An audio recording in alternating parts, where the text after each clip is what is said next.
everybody, welcome to Fireside Chat. I'm Mike Lundstrom, your host, and I had the distinct honor of interviewing COL Ed Croot on a two-part series for his book on identity crisis for Green Berets. If you hadn't had a chance to watch the first part, I recommend you go back and watch it before watching the second part. The first part looks at the research behind it, and then the second part gets into concepts and solutions. And that's what we're going to look at here, concepts and solutions of this video. Without any further, let's go look at the video. I hope you enjoy it.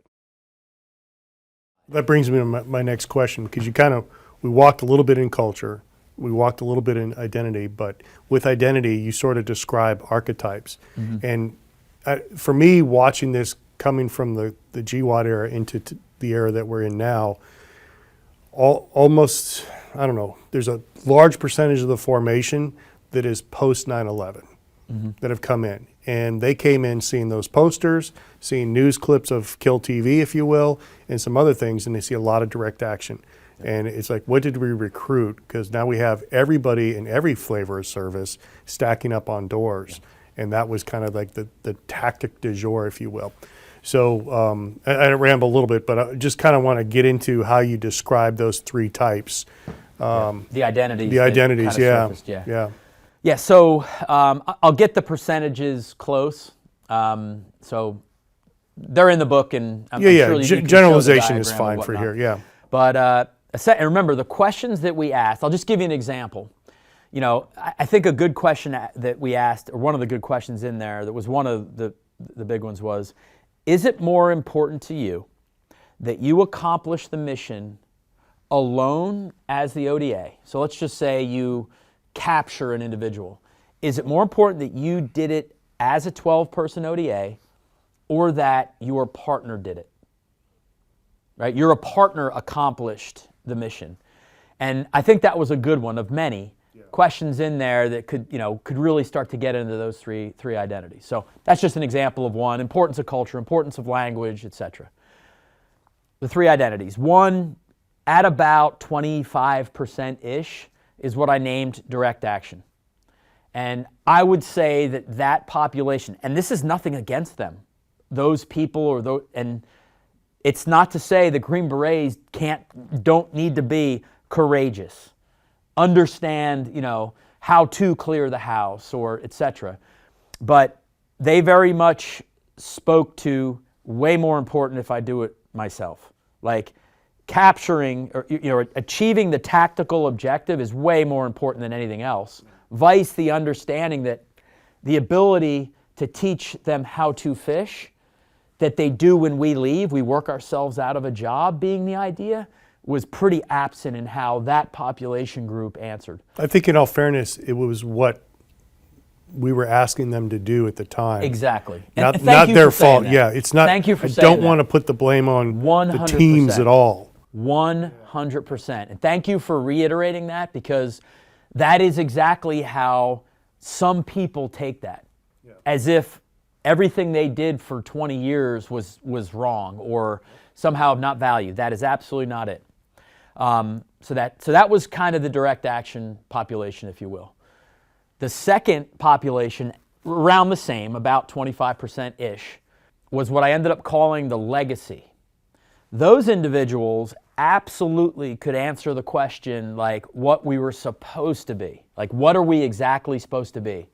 But I think that population struggled to then connect with what does it look like in 2025 or, in this case, 2020. What does that look like? So how do I do the unconventional warfare mission in which I learned in the Q course that I'm going to jump into a Vietnam-style model behind enemy lines, link up with a partner, build an unconventional warfare capability, and then be able to apply that against something? What does that look like against like Russia and China or North Korea or Iran today? Because the nation still needs that capability. That's right. But are you jumping into China? Or are you? So what does that look like? Interestingly, if I could do a little like in stride here, this is what happened in Ukraine. Still have the requirement to support the partner, but policy is everybody out of the pool. So how do you still support the partner remotely? that make sense? Yeah. Still need to do the mission, but how do you do that? So, right, and to be clear, that risk is not ours to take. 100%. It's a political risk. It is. Yep. Right? Yep. And oh, by the way, though, that should not stop us from planning for that option because we don't make that 100%. decision.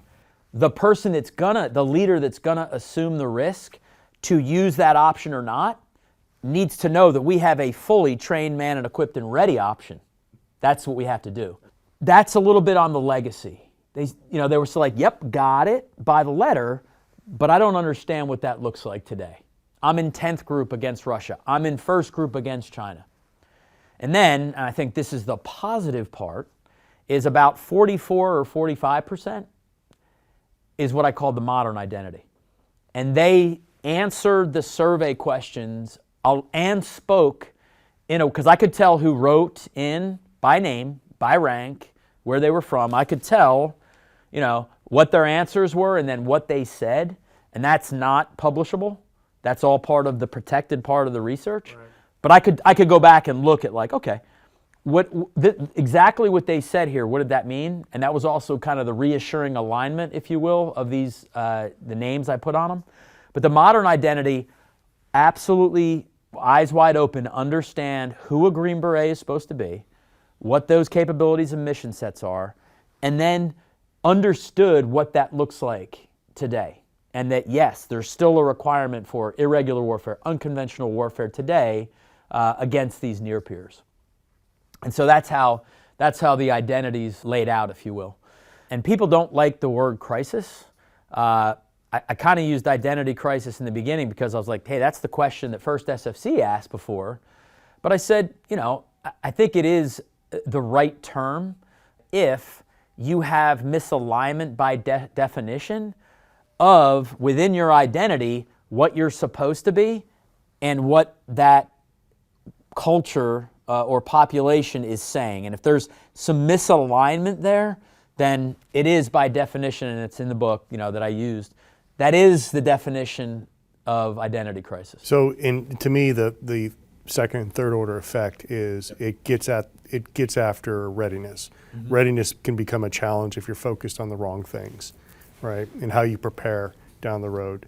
So is there before I move on to the last part of this, is there anything I'm missing about how we're identifying this, the culture, the identity, the premise, any of those things we talked about them, but I don't know if I'm missing anything, because after that I want to kind of get into where we are today. Sure. So on the spot, I can't think of any. Yeah, it kind of covers it pretty well. Yeah. It's one thing to be able to go, hey, there's the problem. Yep. And but it's another thing to sort of look at what are the recommendations, and then which you again published that in 2020, correct? And so here we are five years later. So let's cover recommendations first, yes. And then we'll kind of see where we are after that.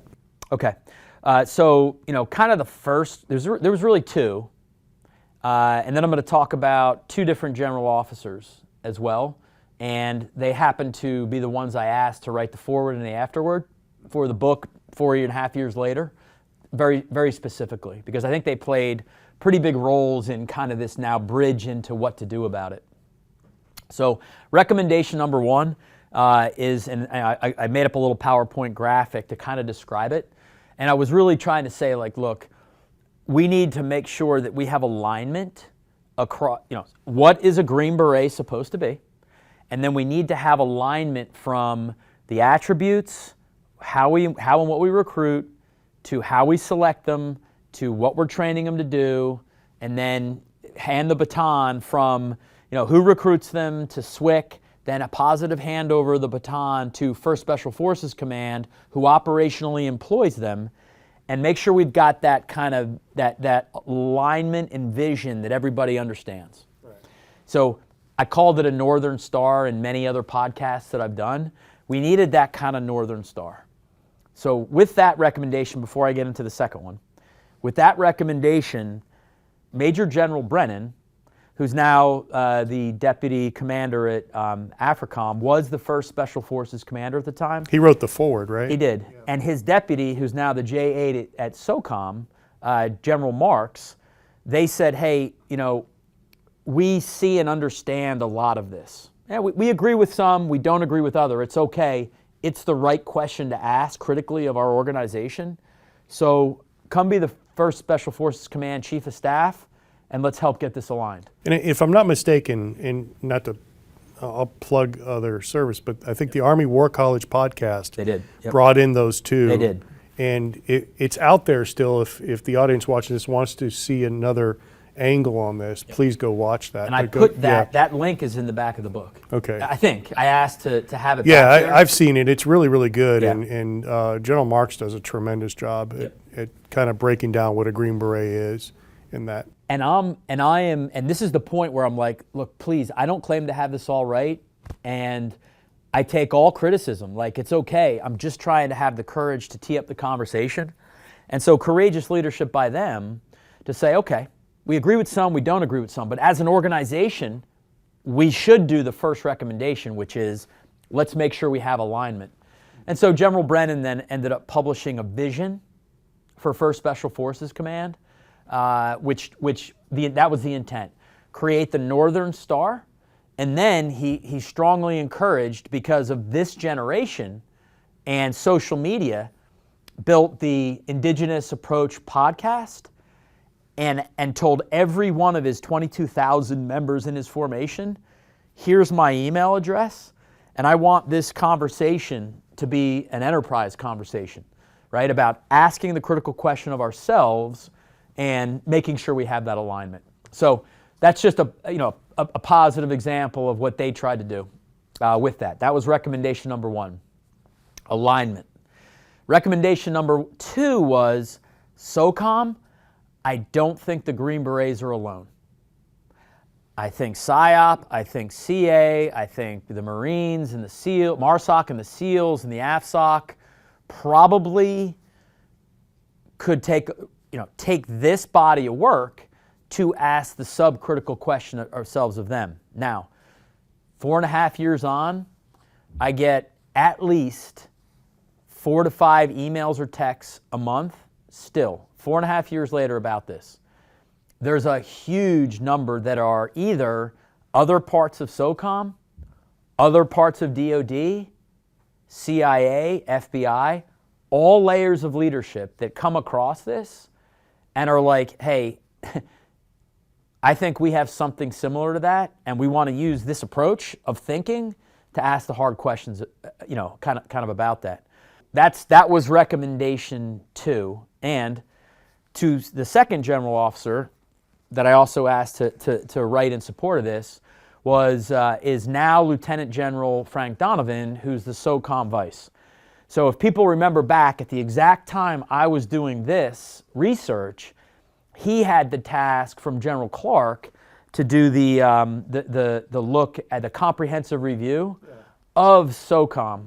And General Donovan, I actually gave him my manuscript when he was done and had turned it in to General Clark. And when he read it, he said, oh man, we did a bunch of focus groups. I didn't have 12,000 data points like this, and I think this should be a part of it. So he sent it to General Clark at the time. Kind of validates what you found initially. Yeah, he absolutely said, this is a part, absolutely, of the larger comprehensive review. So, General Donovan, that's why I said, hey, sir, if now, 5 years on as the vice, if you wouldn't also write, something about that and the way that you see it. So that's a little bit of kind of the bridge years. And then I think the last part is now for 2 years as the SOCPAC J3, I was the operational practitioner with Green Berets as the largest part of the force. And what did I see? So I can probably talk about that part next, I think. Go ahead. Okay. Yeah.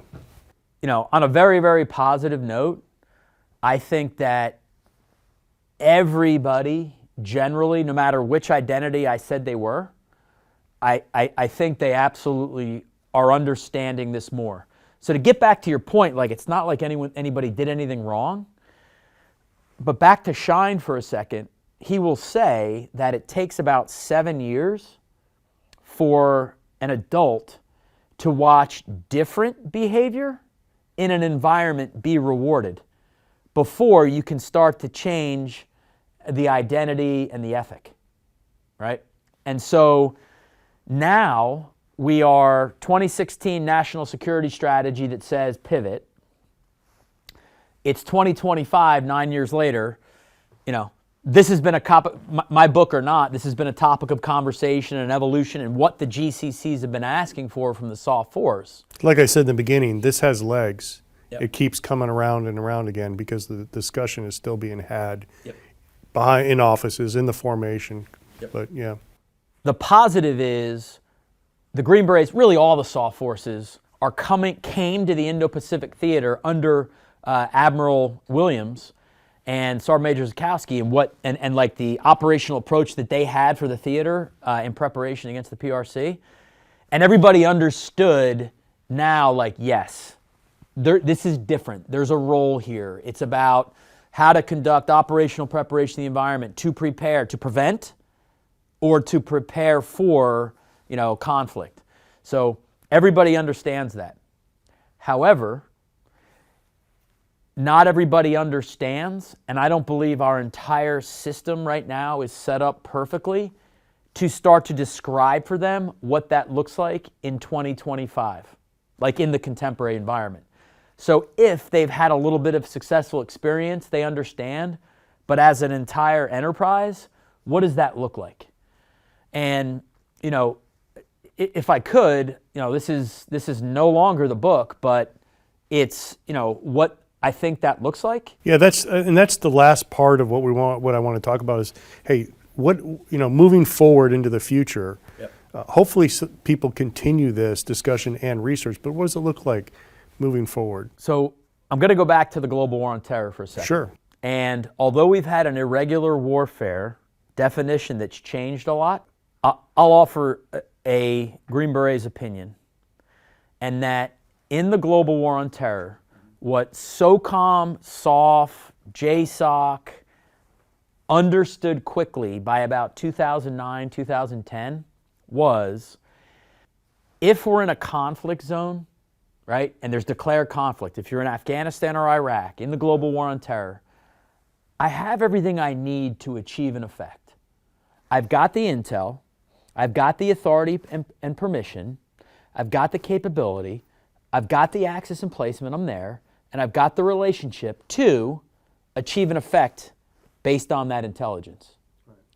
But once that kind of got cleaned up and the intel started to lead other places in the world, for example, out of Afghanistan, here's the intel about a Hawala bank in the Philippines, or a bombing in 5 days expected in Belgium, or this group of terrorists is going to cross the border in Mali to Mauritania, or this individual is going to pass through the airport in Bangkok in this 3-day window. SOF ceased to have the rest of the things you need to achieve an effect except the intel. So what we learned as SOF was irregular warfare is whole of government with all other partners.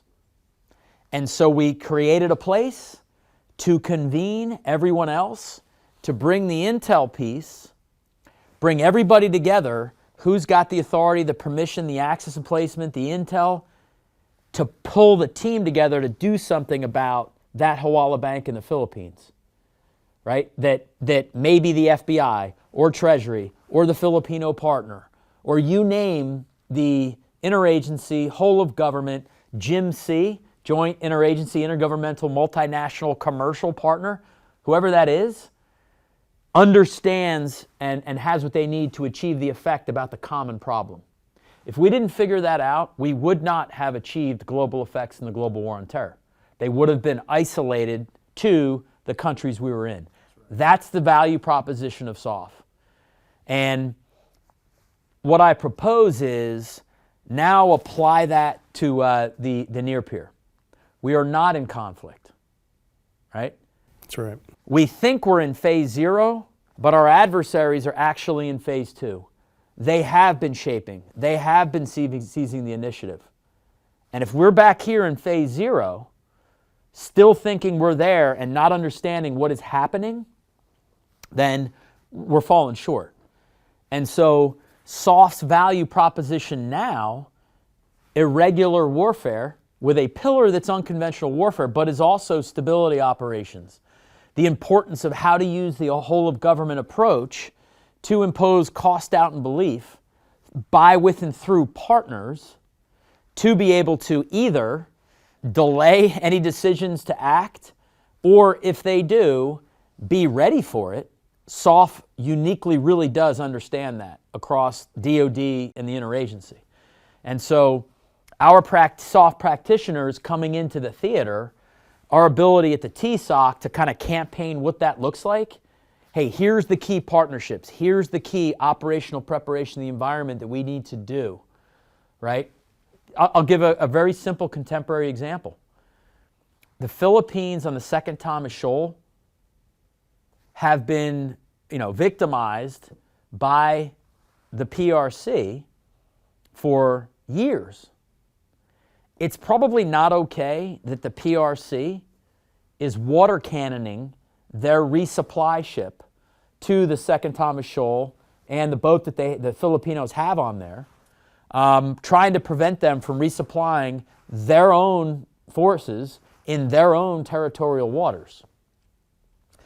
But by, with, and through helping to encourage the partner to understand that this video that you have of a PRC Coast Guard vessel literally water cannoning your boat is probably really important for the world to understand and know. And you should tell them about it. Yeah, and it made all the news feed. And so anyway, that's just an example of, a non-kinetic example of the idea. And nowhere in there is SOF really the finish, if you will. We're 100% though, we understand how to achieve partner global effects more than anybody, I think.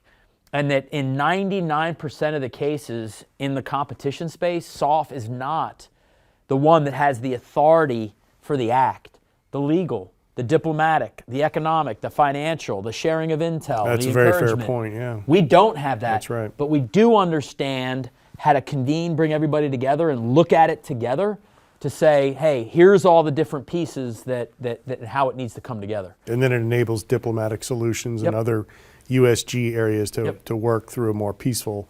And so, right. What does that mean to the team room that I'm talking to?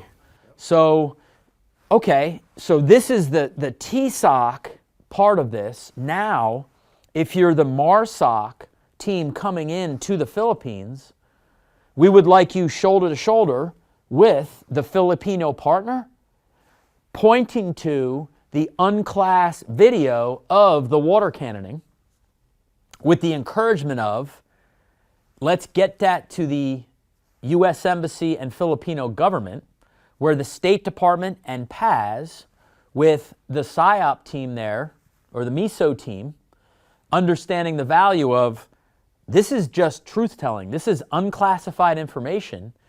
This is illuminating the predatory behavior, right? That advise and assist piece of it is super important. I'd like to share an example here before people kind of get lost on MISO and PSYOP.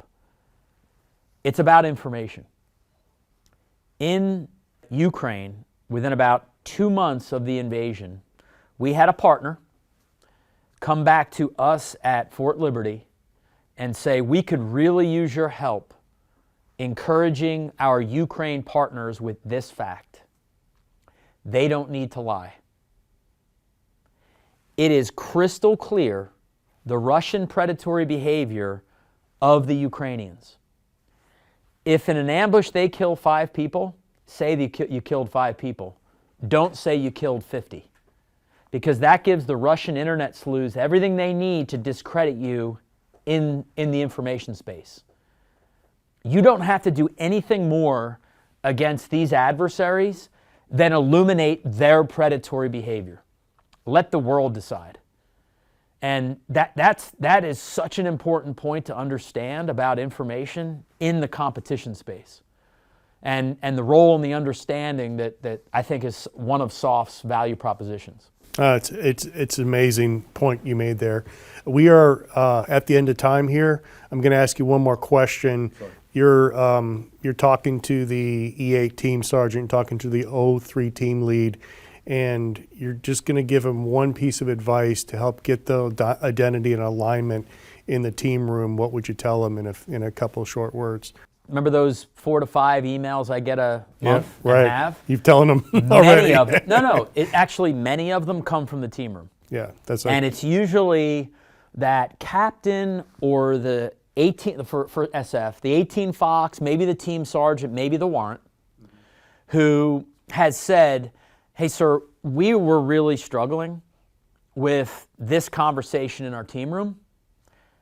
Not saying we agree with your conclusions of your book, but what it allowed us to do was go back and ask the question, what is the Green Beret? What is the Civil Affairs? What is the PSYOP? What is the Marine MARSOC professional? You name it.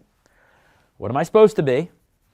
And then what does that look like in my regional alignment to the TSOC that I'm supposed to go to? What does that look like specifically, from an adversary perspective? And then how does that shape the way that we're going to prepare for whatever mission comes down, from TSOC to SOCOM to service component down through my headquarters?" And kind of thinking through that and then having the conversation in the team room about that to make sure that everybody is aligned with the same Northern Star is what we've been able to do. And I paraphrase there the concept of those conversations that I've had for 4 years, but that's the idea. So you make your own determinations in your own team rooms, but you could use this as a little bit of a model to help frame and shape what that strategic guidance is and that Northern Star needs to be, so that you're not making it up on your own, one, and two, achieving small unit alignment. Because anywhere you are in an organization that you don't have alignment, team room, company, battalion, squadron, group, SOCOM, if you don't have alignment in the purpose and the vision, that's where you have problems. So I think that leaders at every level look to that. Look to make sure you have that alignment. And if everybody has that purpose aligned, you can't be stopped. That's a great nugget. And on that, we'll go ahead and close. Folks, I recommend you check out the book here, Identity Crisis, JSOU.edu, JSOU.edu, JSOU Press. You can Google it as well. There's a lot more in here than we covered in this discussion here. And Colonel Ed Croot, I want to thank you very much for giving us your time, for being here. Yeah. Hey, listen, I want to also thank Harold Miller and his entire team at JSOU, who for 4.5 years, going all the way back to Dr. Joe Long, have kind of fought to help me get this published. You asked about the Army. The Army gave that the Research and Writing Award. The Secretary of the Army's office said, "We want to publish this with the Army. So we want you to do the Army's War Game podcast, and then we want to publish it." And it was the recommendation from the senior advisor, SOF senior advisor at the War College, let JSOU and SOCOM publish it. It's a question about, it's a hard question that you're asking with inside the organization. So it took a while, but thanks to Harold and the team for finally helping me get this across. And the idea and the concept transcends just SOF. And yep. I think everybody's dealing with some sort of that in some place in their formation. So thank you very much. And audience, thank you for tuning in. Thank you for taking the time to watch Fireside Chat. We hope you enjoyed this episode. If you want to see more or you want to read the monograph that we highlighted, please go to jsou.edu/press.